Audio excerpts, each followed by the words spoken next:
The build-up, we've got activities that are taking place in Mpumalanga, in Limpopo, in the Western Cape, in KwaZulu-Natal, in all parts of South Africa. These activities at provincial, regional and sub-regional level. And a lot of branches as well are having different activities to have a solid narrative of President Zuma as a revolutionary, as an honest revolutionary, who has championed the cause and interest of the people.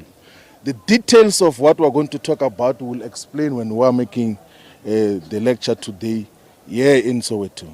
I think that is clear. I'd like to find out about your campaign, the campaign in terms of what you say are the stolen votes. Yesterday, your youth league basically had a march that didn't seem to resonate very much with your membership or supporters. It was not very well attended. What is the status there? How do you feel maybe people's understanding of what it is that you're trying to do there? No, look, Mkhonto Wesizwe has got rolling programs that are multifaceted in terms of My Vote Counts campaign. That is part of the campaign. So all our leagues, the student movement, the women's league, the youth league, the religious movement, are at any given point resounding the voice that elections were not free and fair. A lot of votes of Mkhonto Wesizwe were stolen. We have got empirical evidence as Mkhonto Wesizwe leadership that the votes were stolen. That is why we're going to court. We cannot waste the resources to go to court to challenge this.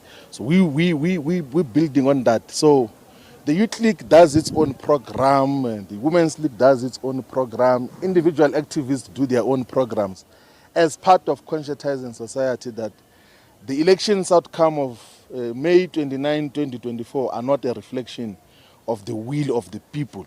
So it's just part of the rolling programs which are happening. And we think that what the Youth League did yesterday was commendable in terms of the programs, in terms of the scale which they were mandated to work on.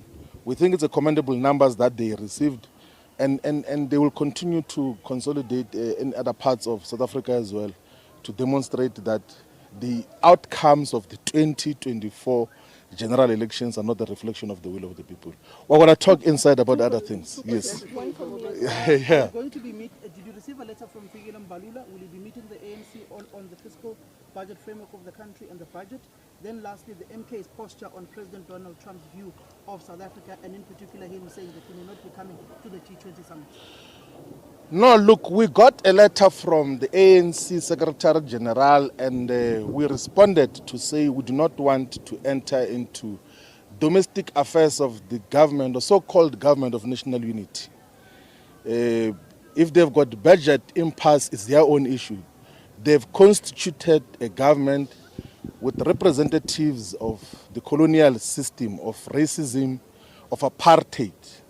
So they must see to finish as to how they handle their own issues. They can't utilize us as some spare wheel which they're going to utilize to scare the Democratic Alliance.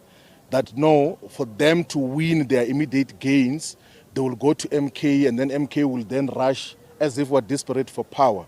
We know that as Mkhonto Wesizwe will represent majority of the people of South Africa, we are not desperate to enter into power through the ANC coalition or arrangements. We can take power single-handedly as an organization. We have got the necessary capacity to take power by ourselves. That is why less than 6 months into existence, Mkhonto Wesizwe could get upward of 14% of the vote in South Africa and have an outright majority in the province of KwaZulu-Natal in terms of the votes that were announced by the IEC, not in terms of the true reflection of the outcomes which we are still contesting now. So the ANC has written to us. We have responded to say that we do not want to enter into domestic affairs of the so-called government of national unity. Let them deal with their issues.